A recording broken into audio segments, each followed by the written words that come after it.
Хакасия и команда Таджикистана.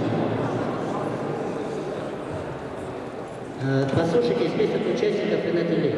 52 килограмма Чепсараков, 58 Мамышев, 66 Тамачаков, 73 Печеев, 81 Чепчигашев, 90 Бардаяков, свыше 90 Мамышев.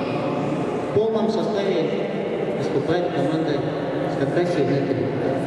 Команда Таджикистана 52 сразу у них, 0 идет очков, 58 Ашуров Мухаммед, 66 Аюбов Курбанали, 73 Ташзода Мухаммед Амини, 81 Исраилов Аламшо, 90 Азизов Ибрахимджон, свыше 90 Махкамов Эксенджон. Эти борцы будут готовиться к первым схваткам.